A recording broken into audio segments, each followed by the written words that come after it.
அஸ்வின்ஸ் இனிப்பு காரம் பேக்கரி மற்றும் செல்வ உணவகம். தமிழக வெற்றிக்கழகம் விஜய் கட்சி துவக்க விழாவில் வந்து பாசிசத்தையும் பாயாசத்தையும் விரட்டி அடிப்போம், பாஜகவும் திமுகவும் ஒரே கட்சி தான் அப்படின்னு சொல்லியிருக்காரு. அவர் எத்தனை தடவை மக்களை சந்திச்சிருக்கார். அவருக்கு பாசிசத்துக்கு பொருள் தெரிந்திருந்தா முதல் தடவை பாசிசமா பாயாசமானு கேட்டார். அடுத்த தடவை அவரே பாசிசம்ன்ற பதில சொன்னால் அவருக்கு எழுதி கொடுக்குறவர்களுக்கு தெளிவில்லைன்னு அர்த்தம். அவர் மேலே குற்றம் இல்லை, அவருக்கு எழுதி கொடுக்குற வசனகர்த்தாக்களுக்கு தெளிவில்லைன்னு அர்த்தம். ஆகவே ஒப்பனைவாதிகளுக்கு அதிக நேரத்தை நாங்கள் செலவழிக்க வேண்டியதில்லை. அவருக்கு மக்களுக்கு எந்த தொடர்பும் இல்லை. ஒர்க்கிங் ஃப்ரம் தி ஹோம்னு ஒரு திட்டம் உண்டு. இப்போ வீட்டிலேயே இருந்து வேலை செய்யலான்னு வீட்டிலேயே இருந்து கட்சி நடத்துகிறவர் அவர் தான். கடைசி வரைக்கும் அங்கேயே இருப்பார், அதில் ஒன்றும் சந்தேகமே இல்லை. அதுதான் அதுக்கு மேலே அதுக்கு தேவையில்லை. மிக முக்கியமாக அவர் இதுவரை இறங்கினதும் இல்லை, மக்களை சந்தித்ததே கிடையாது. மக்கள் அதுவும் அதிகமாக அவர்களுடைய தொண்டர்கள் தான் விசிறிகள் சொல்லுகிறார். எப்போதுமே சில பேர் உங்களை மாதிரி மீடியாக்கள் இருக்கிறவங்க அதிகமான வெளிச்சத்தை அவருக்கு கொடுத்து எல்லாம் வேகமாகலாம் செய்து வைத்திருக்கிறீர்கள். ஆனால் எவ்வளோ பண்ணாலும் ஒப்பனையை கலைச்சி தான் ஆகணும். ஒப்பனை நேரத்தில் நல்லா இருக்கும் போகாமல். அதுக்காக வேறு ஒன்றுமே இல்லை. சினிமாவில் நல்லா அவருக்கு விசிறிகள் இருக்கலாம், அவர் நல்லா நடிக்கலாம். அது அவருடைய நடிப்பு திறனை ரொம்ப பாராட்டலாம். நல்ல நடிப்பு திறன் இப்போ உள்பட, அதில் ஒன்றும் சந்தேகமே இல்லை.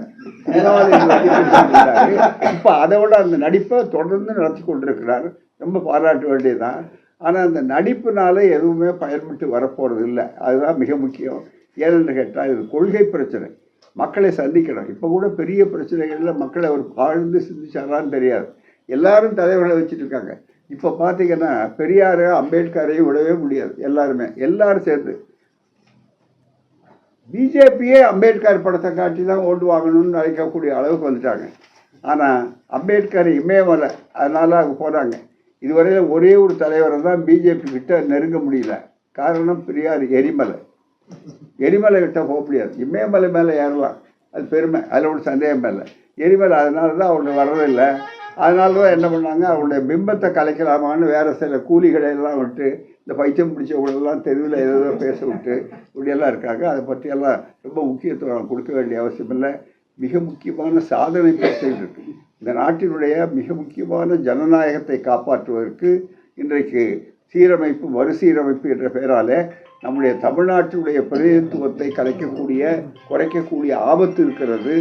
அதே போல் மீண்டும் தமிழ் உணர்வுகளை மிகப்பெரிய அளவுக்கு அழிக்கக்கூடிய அளவிற்கு தமிழ் உணர்வுகளையும் தமிழ் பண்பாட்டை அழிக்கக்கூடிய அளவிற்கு மும்மொழி திட்டம் மற்றதெல்லாம் 57 ஆண்டுகளுக்கு முன்னால் எந்த ஆட்சி வந்தாலும் கை வைக்க முடியாத நிலையில் 3 முறை குடியரசுத் தலைவர் ஆட்சி தமிழ்நாட்டில் ஏற்பட்டு டெல்லி ஆட்சி நடந்தபோது கூட இதில் கை வைக்கக்கூடிய நெருக்கடி காலத்தில் கூட இந்த மும்மொழி திட்டத்தை கொண்டு வரலான்னு அவர்கள் நினைக்கக்கூடிய தைரியம் கிடையாது. ஆனால் இப்போ அதை நாங்கள் செய்தாகணும் அப்படின்னு சொல்லக்கூடிய அளவுக்கு வருகிறார்கள் சொன்னால் தமிழ்நாட்டு மக்களை அவர்கள் நாடி பிடித்து பார்க்கிறார்கள். இப்போ உள்ள நுழைய முடியுமா என்று பார்க்கிறார்கள். ஆகவே தான் ஒட்டகம் கூடாரத்துக்கு நுழைந்தால் அது கூடாரத்தில் இருக்கிறவர்களை வெளியே தள்ளக்கூடிய அளவிற்கு வந்திருக்கிறார்கள். அதனால் தெளிவாகவே இப்போது அது வெறும் மொழி போர் அல்ல, அது மிக முக்கியமான ஒரு பண்பாட்டு படையெடுப்பை தடுக்கின்ற போர். அதை பற்றி விளக்கமாக சொல்வேன். திருவள்ளூர் அரசு நிகழ்ச்சியில் திமுக அமைச்சர்கள் எம்ஆர்கே பன்னீர்செல்வம், பொன்முடி இந்த அமைச்சர்கள்லாம் தமிழ் தாய் வாழ்த்து பாடாமையே நிகழ்ச்சியை துவக்கிட்டாங்கன்னு சொல்லி ஒரு சர்ச்சை அண்ணாமலை கண்டனம் தெரிவிச்சிருக்காரு சார். ஆமாம், அதாவது அரை பைத்தியங்களுக்கும் பதில் சொல்வதில்லை. அண்ணாமலை புண்ணாக்கு உள்ளவர், அவர் தான் புண்ணாக்குன்னா வேற ஒன்றும் நீங்கள் வேற சாமான் நினச்சிடாதீங்க. புண்ணாக்கு. அவர் பேசும்போது நல்ல கருத்தை சொல்ல மாட்டார்.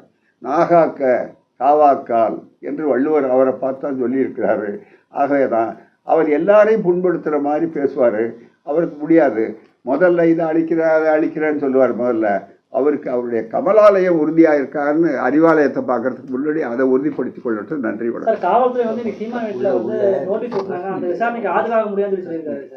காவல்துறை அவர்களுடைய கடமையை செய்வார்கள்.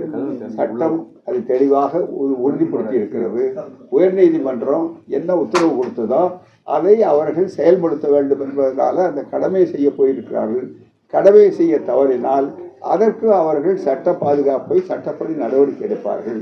இது சாதாரண விஷயம். இது ஒன்றும் பெரிய ஆராய்ச்சிக்குரிய PhD தீசிஸ் இல்லை. செய்திகளை உடனுக்குடனும் துல்லியமாகவும் தெரிந்து கொள்ள சப்ஸ்கிரைப் பண்ணுங்க.